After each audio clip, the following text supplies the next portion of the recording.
tengah persaingan udara modern yang semakin panas, satu keputusan berani dari Australia tiba-tiba mengguncang peta kekuatan udara di kawasan Indo-Pasifik. Canberra resmi mengakuisisi AIM-260 JATM, rudal udara ke udara generasi baru Amerika Serikat, yang saat ini disebut banyak analis sebagai rudal udara ke udara termahal dan paling mematikan di dunia.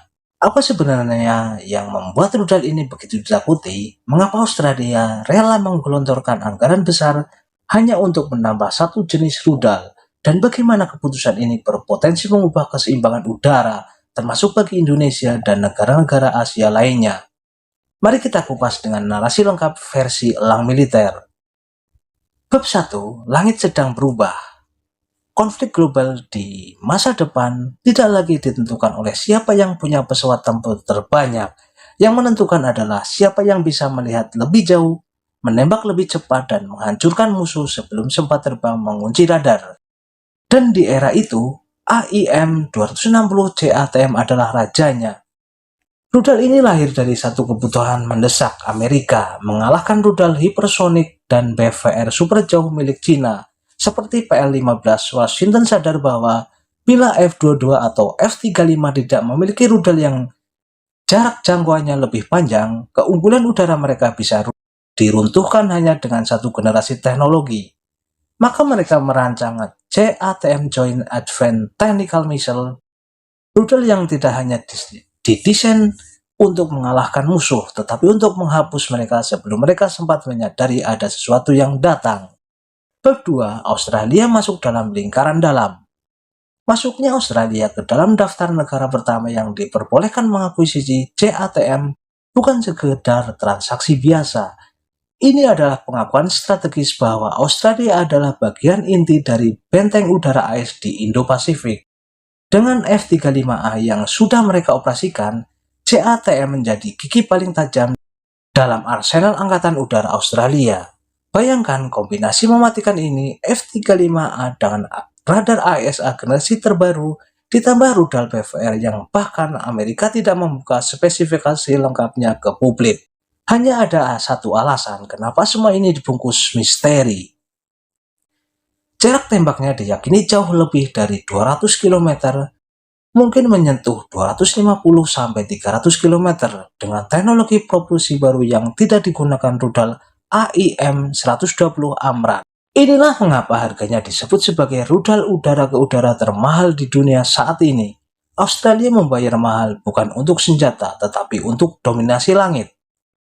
Bab 3. Teknologi yang bukan untuk semua orang. AIM-260 JATM dilengkapi dengan seker generasi baru yang tahan terhadap jamming elektronik kelas berat. Data link dua arah yang memungkinkan rudal mengubah lintasan dalam penerbangan berdasarkan informasi baru dari pesawat atau drone pendukung. Reliable ducted rocket, sistem mesin yang dapat mengatur tenaga dorong untuk meningkatkan jarak tempuh. Material low observable yang membuat rudal ini sulit deteksi radar musuh. Setiap peluncuran JATM bukan sekedar tembakan, ia adalah operasi elektronik terintegrasi di mana rudal pesawat dan sistem pendukung bekerja sebagai satu kesatuan. Bagi Australia, ini artinya siapapun yang berani mendekat ke wilayah udara mereka akan dilawan dari jarak yang tidak pernah bisa dibalas. Bab 4. Dampak langsung ke Asia Pasifik. Akuisisi ini mengirimkan pesan keras ke kawasan. Australia kini bukan lagi sekedar operator F-35 biasa. Mereka adalah pengguna F-35 bersenjata jarak super panjang. Ini memiliki dampak besar. 1. Cina harus menghitung ulang pergerakan udara mereka di Laut Cina Selatan. Rudal PL-15 mereka bukan lagi penguasa jarak jauh. 2. Negara-negara Asia Tenggara ikut terdorong mengejar teknologi baru. Baik Indonesia, Singapura maupun Jepang akan memantau dengan ketat perkembangan JATM. 3. Akses AIS ke pangkalan Australia kini semakin strategis. JATM bukan senjata defensif, ia adalah alat pencegah dan alat serang pertama bila konflik terjadi. Bab 5. Masker yang belum dibuka.